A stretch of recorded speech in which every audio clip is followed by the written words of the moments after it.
बघा आपल्याला आज इनडिफाईनाईट इंटिग्रेशन ह्या चॅप्टरमधला सिम्पल इंटिग्रेशन हा टॉपिक आपल्याला घ्यायचा आहे की ज्यामध्ये म्हटलं आहे rule of integration and integration of standard function.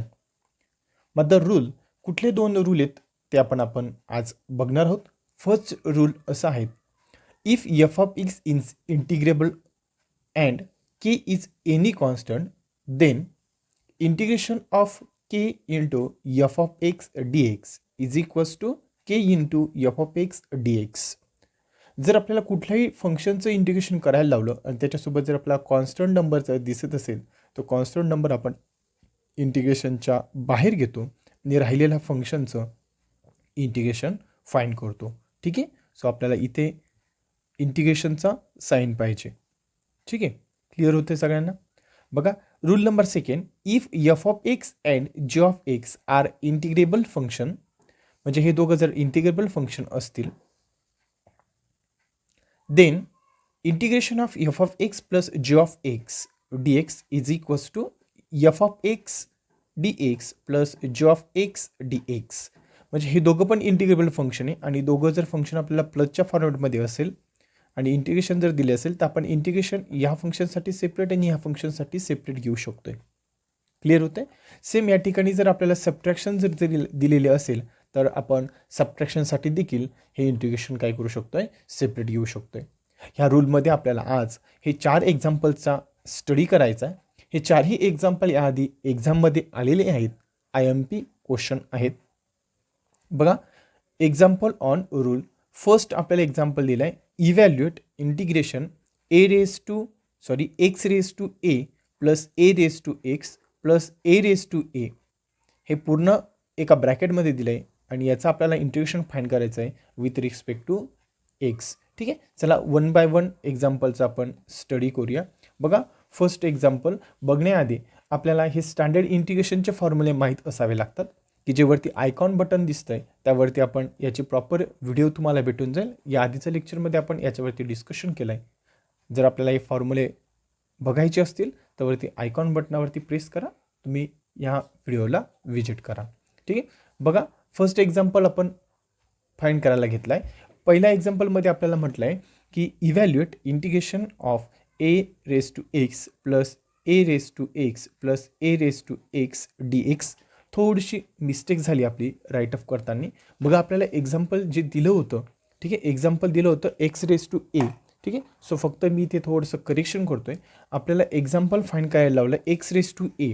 So इथे आपल्याला पाहिजे होतं X raise to A. By mistakenly माझ्याकडनं ते लिहिताना मिस्टेक झाली आहे, त्याबद्दल सॉरी. बघा आपण हा प्रॉब्लेम सॉल्व करायला घेऊया. सगळ्यात पहिल्यांदा एक्स रेस टू ए ही आपल्याला टर्म फाइंड करायची. नेमकं याचं सोल्युशन कसं लिहिलं जातं त्याचा आपण स्टडी करतो आहे. बघा सोल्युशनमध्ये आपल्याला जी टर्म दिलेत ते आपल्याला कन्सिडर करावी लागते, ती म्हणजे आय इज इक्वल्स टू.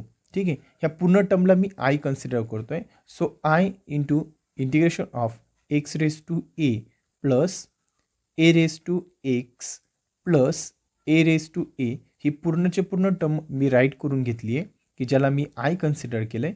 आता नेक्स्ट स्टेपमध्ये आपण इंटिग्रेशनचा सेकंड नंबरचं रूल की ज्याच्यामध्ये जर दोघंही फंक्शन इंटिग्रेबल असेल तर आपण इंटिग्रेशन दोघांसाठी सेपरेट करतो.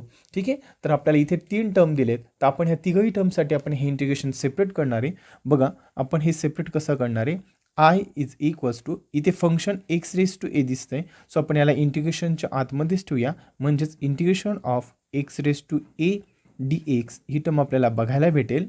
प्लस इथे जर आपण बघितलं जे सेकंड फंक्शन आपल्याला दिसतंय ए रेस टू एक्स, म्हणजे याच्यात पण एक्स प्रेझेंट आहे. सो ते फंक्शन देखील आपल्याला इंटिग्रेशनच्या आतमध्ये ठेवावं लागणार आहे आणि पुढे येतं आहे डी एक्स.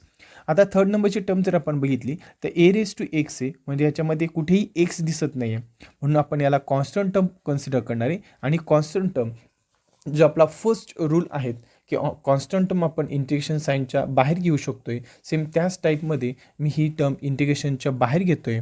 सो मला भेटतं आहे X raise to A into integration of, मी कॉन्स्टंट टर्म ब्रॅकेटच्या पुढे घेतली, इंटिग्रेशन साईनच्या पुढे घेतली. सो आपल्याला ब्रॅकेटमध्ये काय उरतं आहे, ए उरतो आहे. ओके. क्लिअर होतं आहे सगळ्यांना. म्हणजेच आता काय लक्षात येणार आहे, इथे काय भेटणार आहे आपल्याला डी एक्सची टर्म भेटणार आहे. ओके. सो आता आपण प्रत्येकाचं इंटिग्रेशन फाईंड करणार आहोत. बघा फर्स्ट टर्म आपल्याला जे दिलेत, फर्स्ट टर्म आपल्याला अशी बघायला भेटते एक्स रेस टू ए. मग एक्स रेस टू एचं इंटिग्रेशन काय असतं, तर आपण स्टँडर्ड फंक्शनमध्ये स्टँडर्ड रिझल्ट आपण ज्यावेळेला शिकलो त्यामध्ये आपण शिकलो होतो, जर एकच्या पॉवरला कुठला नंबर येत असेल त्याच्यामध्ये आपण काय करतो, एक नंबर ॲड करतो, म्हणजेच आपल्याला रिझल्ट भेटतोय X raise to A plus 1.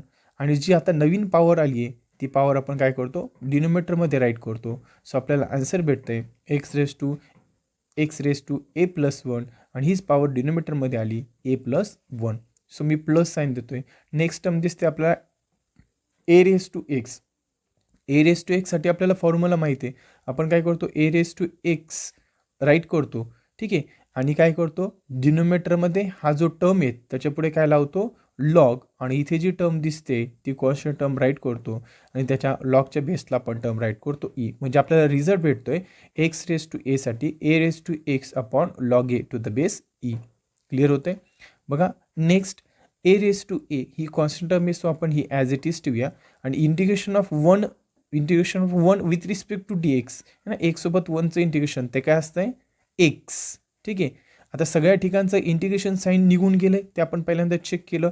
आणि ज्यावेळेला इंटिग्रेशन साईन निघून जातं त्यावेळेला आपल्याला एक integrated constant that is C तो आपल्याला ॲड करायचा असतो. ठीक आहे. सो आपल्याला हे आपलं काय भेटतं आहे, फायनल सोल्युशन भेटतं आहे. सो मी याला बॉक्स करतो आहे. ओके, 2च स्टेपमध्ये याचा आपल्याला फायनल आन्सर भेटतो. हा क्वेश्चन देखील 2 मार्कासाठी येतो आहे. ठीक आहे. हवं तर आपण जे फॉर्म्युला यूज केली आहे ते आपण इथे ब्रॅकेटमध्ये राईट करत चालूया. बघा सिन्स फर्स्ट फॉर्म्युला आपण यूज केला आहे तो होता एक्स रेस टू एनसाठी. तो फॉर्म्युला काय असतो, X raise to N D X. तर आपण एक टर्म ॲड करतो, म्हणजेच 1 त्याच्यामध्ये ॲड करतो आणि तोच कुठे देतो, डिनोमिनेटरमध्ये राईट करतो आणि पुढे लावतो प्लस सी. हा झाला फर्स्ट फॉर्म्युला आपण यूज केला. सेकंड फॉर्म्युला आपण यूज केला आहे since integration of A raise to एक्सचा. ए रेस टू एक्स म्हणजे काय असतं, A raise to X upon log A to the base E आणि पुढे आपण लावतोय प्लस सी. ओके, सो हे 2 फॉर्म्युला आपण इथे यूज केलेत. आणि थर्ड नंबरचा फॉर्म्युला तो इझीच आहे. आपण एक्स रेस टू 1 त्याचं इंटिग्रेशन काय लिहितो, एक्स प्लस सी राईट करतो. ओके, क्लिअर होते सगळ्यांना. सेम ह्याच टाईपचा आपण आणखी एक प्रॉब्लेम बघूया. बघा इथे ई रेस टू एक्स दिलं आहे, जसं आपल्याला इथे देताना काय दिलं होतं, एक्स रेस टू ए दिला होता. आता फक्त या दोघं टर्मचे शिफ्टिंग करून दिले आणि एच्या ठिकाणी काय दिलं, आता ई दिलं. बघा ई रेस टू एक्स दिसतंय म्हणजे ही मिडल टर्म आपल्याला ऑब्झर्व होती. नंतर एक्स रेस टू ई दिसते म्हणजे एक्स रेस टू एची टर्म दिसते आणि लास्टला ई रेस टू ए म्हणजे ए रेस टू एची टर्म दिसते. सेम आपण ह्याच प्रॉब्लेमसारखं आपण याला सॉल्व्ह करूया. ठीक आहे. बघा व्यवस्थित समजून घ्या. बघा सोल्युशन मी पहिल्यांदा लिहितोय. सगळ्यात पहिल्यांदा आपण ह्या टर्मला आय इज इक्वल्स टू ही टर्म आपण कन्सिडर करणार आहोत. सो आपल्याला टर्म येते इंटिग्रेशन आणि स्क्वेअर ब्रॅकेटमध्ये आपल्याला दिलं आहे E raise to X plus X raise to A plus E raise to E bracket complete आणि पुढे आपल्याला दिलं आहे डी एक्स. ओके, सगळ्यांना क्लिअर लक्षात येतं आहे. ओके, बघा आता आपण काय करणार आहे, रूल यूज करणार आहे की ॲडिशन आणि सबट्रॅक्शन आपण सेपरेट राईट करतो. ठीक आहे ना. सो तो रूल आपल्याला माहिती आहे, तो रूल आपण इथे यूज करतोय. तो रूल नंबर आपण सेकंड आत्ताच बघितला होता. ठीक आहे. आपण प्लस किंवा सबट्रॅक्शन असताना साईन काय करतो, चेंज करतो, इंटिग्रेशन काय करतो, सेपरेट करतो. ठीक आहे. सो तोच रूल मी इथे यूज करतोय. सो आपल्याला टर्म माहिती आहे इंटिग्रेशन फर्स्ट टर्मचं E raise to X D X, नंतर प्लस साईन दिले आपण, परत इंटिग्रेशन घेतोय X raise to E plus. आता इथे कॉन्स्टंट आहे याच्यासोबत एक्स नाही आहेत म्हणून मी त्याला इंटिग्रेशनच्या पुढे घेतोय आणि बाकी इंटिग्रेशनमध्ये आता काय उरणार आहे, 1 डी एक्स उरतोय. सो आपल्याला याचा रिझल्ट बघायला भेटतोय. बघा ई आहे आणि ईच्या पॉवरला एक्स दिसतोय म्हणजे एक ई काय झाला, कॉन्स्टंट नंबर झाला. आणि ज्यावेळेला कॉन्स्टंट नंबर असतो तो आपण काय करतो, तो आपण ई रेस टू एक्स हा कॉन्स्टंट नंबरचा डिनोमिनेटरमध्ये विथ लॉग ए हा आपण बेस, हा टर्म आपण बेस जिथं दिला आहे तो राईट करतो आणि याच्या बेसला पण काय येतं आहे, ई येतं आहे. आणि आपण जर पुढे बघितलं प्लस इंटिग्रेशन ऑफ एक्सच्या पॉवरला ई दिसतोय म्हणजे आपण त्याच्यामध्ये एक 1 ॲड करणार आहे आणि हाच 1 आपण काय करतोय, डिनोमिनेटरमध्ये राईट करतोय. आणि पुढे जर बघितलं तर आपल्याला टर्म दिसते ई रेस टू ई आणि इंटिग्रेशन ऑफ 1 तर ते असतंय एक्स. आणि सगळ्या ठिकाणचं इंटिग्रेशन निघून गेलं म्हणून आपण काय लावतोय, प्लस सी लावतोय. क्लिअर होते सगळ्यांना. बघा आपण इथे कोणता फॉर्म्युला यूज केला आहे, हा फॉर्म्युला यूज केला आहे ए रेस टू एक्सचा. ठीक आहे. हा आपण फॉर्म्युला इथे यूज केला आहे किंवा आपण आणखी एक फॉर्म्युला यूज करू शकतो आहे. कुठला बघा, आपण ज्यावेळेला फॉर्म्युला शिकलो त्यावेळेला एक फॉर्म्युला आपल्याला दिला होता काय, integration of E raise to X. त्याचं इंटिग्रेशन का असतं, direct E raise to X असं पण आपण राईट करू शकतो आहे. ठीक आहे. मग आपण जर बघितलं तर याचा रिझल्ट आणि याचा रिझल्ट वेगळा दिसतोय. तर बघा, ज्यावेळेला लॉग ई इथे जो टर्म आहे ती जर आपल्याला बेसला दिसत असेल है ना, तर ह्या दोघं टर्म जर सेम दिसत असेल, आपण लॉगरिथमिक चॅप्टरमध्ये शिकलो होतो, तर आपण याचा रिझल्ट काय लिहायचो, 1 लिहायचो. सो आपल्याला नेक्स्ट रिझल्ट भेटतोय E raise to X plus X raise to E plus 1 upon E plus 1 plus E raise to E X plus C. So आपल्याला फायनल रिझल्ट भेटतोय. हा क्लिअर होते सगळ्यांना? Final result भेटलाय. सो आपण याला box केलं आहे. बघा, आपल्याला हा ए रेस टू एक्सचा फॉर्म्युला यूज करून पण सॉल्व करता येतो किंवा डायरेक्ट ई रेस टू एक्सचा आपण रिझल्ट पुट केला तरीही आपल्याला त्याचं फायनल सोल्युशन भेटतं आहे. क्लिअर होतं आहे? नेक्स्ट थर्ड नंबरचा प्रॉब्लेम बघूया आपण. बघा, थर्ड नंबरमध्ये आपल्याला काय दिलं आहे, एक्स रेस टू एम दिला आहे. इथे एम रेस टू एक्स दिला आहे, एम रेस टू एम दिला आहे. म्हणजे आत्ता आपण वरतीचे 2 प्रॉब्लेम बघितले, सेम त्याच टाईपचा हा प्रॉब्लेम दिसतोय. ओके. सो बघा, आपल्याला हा कसं सॉल्व करायचा आहे. सोल्युशनमध्ये मी राईट करतोय. बघा, I is equals to integration आपण घेतोय X raise to M plus M raise to X plus M raise to M. Bracket आपण कंप्लीट केलं. आपल्याला राऊंड ब्रॅकेट दिलं असेल तर आपल्याला राऊंड ब्रॅकेट यूज करायचं आहे. आपल्याला स्क्वेअर ब्रॅकेट दिलं असेल तर स्क्वेअर ब्रॅकेट यूज करायचं आहे. जसं आपल्याला एक्झाममध्ये जे व्हिज्युअलाइज होईल, जो कन्सेप्ट आपल्याला दिला जाईल त्याप्रमाणे आपण त्याला सॉल्व करणार आहे. ओके, क्लिअर होते सगळ्यांना? बघा, आता आपण इथे घेऊया I is equals to integration. आता मी तिघं टर्मसाठी सेपरेट करतोय, म्हणजेच integration of X raise to M D X plus integration of M raise to X D X plus M raise to M. हा कॉन्स्टंट झाला. सो मी त्याला इंटिग्रेशनच्या पुढे घेतलं आणि इंटू ब्रॅकेटमध्ये मी राईट करतोय 1 डी एक्स. आता याला मी कॉन्स्टंट का कन्सिडर केलं, इथे पण ए रेस टू ए होतं, याला मी का कॉन्स्टंट कन्सिडर केलं. इथे पण ई रेस टू ई होतं, मी याला का कॉन्स्टंट टर्म कन्सिडर केलं. इथे एम रेस टू एम याला मी का कॉन्स्टंट टर्म कन्सिडर करतोय. तर यह कॉन्स्टंट टर्म आपण कसं कन्सिडर करतो, जर आपल्याला इथे जो व्हेरिएबल दिला आहे तो जर व्हेरिएबलमध्ये दिसत नसेल कुठे, तर त्याला आपण कॉन्स्टंट म्हणतो. आता इथे इंटिग्रेशन फाईंड करायला लावलं तर विथ रिस्पेक्ट टू एक्स सोबत, म्हणून आपण ह्या ज्या एक्सच्या टर्म आहेत त्या इंटिग्रेशनच्या मध्ये ठेवला आणि याच्यासोबत एकची टर्म नव्हती म्हणून ती आपण इंटिग्रेशनच्या काय घेतली, समोर घेतली, म्हणजे इंटिग्रेशनच्या बाहेर काढली. ठीक आहे, रूल नंबर 1 प्रमाणे. क्लिअर होतं? जर इथे आपल्याला विथ रिस्पेक्ट टू एम जर डेरिव्हेटिव्ह इंटिग्रेशन जर फाईंड करायला लावलं असतं तर आपण हा टर्म बाकी इंटिग्रेशनच्या बाहेर घेऊ शकलो नसतो. ओके. सो बघा, आपल्याला नेक्स्ट आन्सर भेटतं आहे इज इक्वल्स टू, आता इथे एक्स रेस टू परत आपल्याला एक नंबर दिसतोय म्हणजे एम. सो आपण काय करणार आहे, त्याची पॉवर 1ने इन्क्रीज करणार आहे. सो आपल्याला रिझल्ट भेटतोय X raise to M plus 1 आणि तीच टर्म आपल्याला डिनोमिनेटरमध्ये येते. सो एम प्लस 1 प्लस, आता बघा इथे एम रेस टू एक्स आहे, मग कोणता फॉर्म्युला वापरणार आहे आपण, हा ए रेस टू एक्सचा. A raise to X D X is equals to काय असतं, A raise to X upon log A to the base E. पण आता इथे ए दिला होता म्हणून आपण ए यूज केलं, पण आता इथे आपल्याला यम आला आहे म्हणजे आपण कसं राईट करणार आहे, M raise to X upon log M to the base E. आणि पुढे जर बघितलं एम, बघा एम रेस टू एम आपण ॲज इट इज राईट केलं. इंटिग्रेशन ऑफ 1 ते काय असतं, एक्स. सगळ्या ठिकाणचं इंटिग्रेशन निघून गेलं आहे. सो आपण पुढे काय लावणार आहे, प्लस सी. सो आपला हे फायनल सोल्युशन येतो आहे. सो आपण याला बॉक्स टाकतोय. क्लिअर होते सगळ्यांना? ओके. बघा, आता हे लास्टवाला जो आपल्याला एक्झाम्पल दिला आहे त्याच्यामध्ये आपल्याला जर ऑब्झर्व केलं तर आपल्याला 1, 2, 3 आणि 4 टर्म्स दिसत आहेत. ओके. आणि याच्यामध्ये बघा ए कॉन्स्टंट टर्म दिसते आणि ई पण कॉन्स्टंट टर्म दिसते. ठीक आहे. सो आपण बघा हे 4 टर्म आले तर कसं सॉल्व करायचं. बघा, सोल्युशनमध्ये आपण सगळ्यात पर्यंत घेतोय आय इज इक्वल्स टू, जे आपल्याला दिलं आहे ते आपण ॲज इट इज राईट करून घेणार आहे, E raise to X plus A raise to X plus X raise to A plus A raise to A bracket complete into D X. So आपण आता इंटिग्रेशनचं साईन सेपरेट करतोय.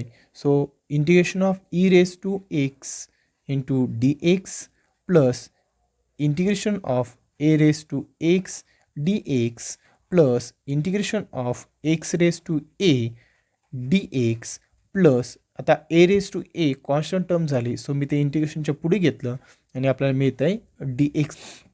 So आता बघा इथे नीट काळजीपूर्वक घ्या. एक्स जर डिनोमिनेटरमध्ये एक्स जर बेसला आला तर आपल्याला एक्स रेस टू एनचा फॉर्म्युला यूज करायचा आहे. आणि जर एक्स हा कुठे गेला, पॉवरला गेला, तर आपल्याला लॉग एचा फॉर्म्युला यूज करावा लागणार आहे. क्लिअर होते सगळ्यांना? बघा ज्या वेळेला एक्स कुठे असेल पॉवरला त्यावेळेला कोणता फॉर्म्युला वापरणार आपण, हा लॉगचा. आणि ज्या वेळेला एक्सच्या पॉवरला काहीतरी नंबर दिसत असेल त्यावेळेला कोणता फॉर्म्युला आपण X raise to N D एक्सचा फॉर्म्युला आपण वापरणार आहोत. क्लिअर होते सगळ्यांना? आता इथे जर बघितलं तर बघा इथं एक्स हा पॉवरला आहे, म्हणजे इथे कोणता फॉर्म्युला वापरावा लागला आपल्याला, ए रेस टू एक्सचा. आणि इथे बघा एक्स कुठे डिनोमिनेटरला आणि पॉवरला नंबर दिसतो, म्हणजे इथे कोणता फॉर्म्युला वापरणार आहे आपण, हा एक्स रेस टू एनचा. आणि इथे ए रेस टू ए दिसतंय आणि ए रेस टू ए ब्रॅकेटमध्ये 1 आहे आणि 1चं इंटिग्रेशन काय असतं आपल्याला माहिती आहे, एक्स प्लस सी असतं. ओके, सो आपण आता रिझल्ट राईट करूया. E raise to X upon log E to the base E. एक तर हा रिझल्ट आपण यूज करू शकतो किंवा मी आत्ताच तुम्हाला सांगितलं ई रेस टू एक्सचं इंटिग्रेशन काय असतं, direct E raise to X आपण लिहिलं तर ही चालतं. Okay, so plus A raise to X upon log A to the base E plus A raise to A X raise to A plus 1 upon A plus 1 plus A raise to A. आता इथे 1 आहे, 1चं integration काय असतं, x. सगळ्या ठिकाणचं integration निघून गेलं, so आपण लावणार आहे प्लस सी. आता इथे बघा डिनोमिनेटरमध्ये बघा इथे ई आहे, इथे बेसला ई आहे, इथे ए, इथे बेसला ई आहे. आपण बेसला काय घेऊ शकतो, एक तर 10 घेऊ शकतो की ज्याला आपण कॉमन लॉग म्हणतो, किंवा आपण काय घेऊ शकतोय, ई घेऊ शकतोय की ज्याला आपण नॅचरल लॉग म्हणतोय. ठीक आहे, लॉगॅरिथमिक चॅप्टरमध्ये आपण हे दोघं टाईप शिकलो होतो. ठीक आहे, नॅचरल लॉग कशाला म्हणायचं आणि कॉमन लॉग कशाला म्हणायचं. आता बघा इथे बेसला सेम आलाय, सो आपण ही टर्म एकदाच राईट करणार आहे, ई रेस टू एक्स, आणि ह्या दोघांचा आन्सर काय येणार आहे, 1 येणार आहे. ओके, सो इथे पण हवं तर आपण सिन्स म्हणून राईट करून घ्या. Log E to the base E is equals to काय असतं, 1. सो मी इथे पण तोच टर्म राईट करणार आहे. इथे काय ना डिनोमिनेटरमध्ये 1, सो डिनोमिनेटर 1मध्ये लिहिला चालतो, नाही लिहिला तरी चालतो. So X raise to A upon log A to the base E plus X raise to A plus 1 upon A plus 1 plus A raise to A into X plus C.